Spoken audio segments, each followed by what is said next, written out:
Friends, கிச்சனை clean பண்ணணும்னு ஒரு அதீத முடிவு எடுத்துட்டேன். அதுக்கு ஃபஸ்ட்டு பார்த்தீங்கன்னா, இருந்த பாத்திரத்தை எல்லாம் வெளியில் அள்ளி போட்டு விளக்கி எடுத்துட்டேங்க. நான் பாத்திரத்தை விளக்கிக்கிட்டே இருக்கிறேன், தீரவே மாட்டேங்குதுங்க. எங்கிட்டு தான் இப்படி பாத்திரத்தை வச்சுருந்தோம்னு எனக்கே தெரியல. இது இல்லாமல் யூஸ் பண்ணாத பாத்திரம் 2 அட்டைப்படி மேலே வேறு இருக்குது. பாத்திரத்தை கழுவி காய வச்சுட்டு கிச்சனை ஃபுல்லாக ஒட்டடடிச்சு க்ளீன் பண்ணி தொடச்சி கழுகி எடுக்கிறதுக்குள்ளே பாத்திரம் எல்லாம் காஞ்சிருச்சு. மறுபடியும் ஒன்று ஒன்றா எடுத்துகிட்டு வந்து அப்படியே ஆர்கனைஸ் பண்ணிகிட்டு இருந்தேங்க. அப்போ தான் என் பையன் இருந்தாம்னா ஒன்று ஒன்றா எடுத்து கொடுத்துருப்பானேன்னு யோசித்தேன். அவ்வளோ பாத்திரம் வலிக்கும் மறுபடியும் கொஞ்சம் பாத்திரம் கிடந்துச்சு, அதே வாஷ் பண்ணி கூடையில் போட்டு எடுத்து வச்சுட்டேன். கிச்சனை இப்படி பார்க்குறதுக்கு ரொம்ப சந்தோஷமாக இருந்துச்சு. ஆனால் எத்தனை நாள் இப்படி இருக்கும் அப்படிங்கிறது எனக்கு தெரியல. நான் மட்டும் யூஸ் பண்ணுறதுனால எப்போயுமே கொஞ்சம் நீட்டாக தாங்க வச்சுருப்பேன். நான் என்னடா படிச்சுட்டு வீட்டில் சும்மா இருக்கிறமே அப்படின்னு நினச்சிட்டு இருந்தேன். இப்படிலாம் வேலை செய்யும்போது என்ன நினச்சா எனக்கே பெருமையாக இருந்துச்சுங்க. கிச்சனெல்லாம் க்ளீன் பண்ணி முடிச்சுட்டு ஹேர் பேக் போட்டிருந்தேன். நான் கண்டிப்பாக ஹேர் வாஷ் பண்ணியே ஆகணும்.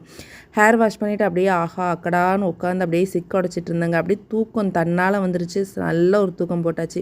வீடியோ பிடிச்சிருந்தா லைக் பண்ணுங்கள், மறக்காம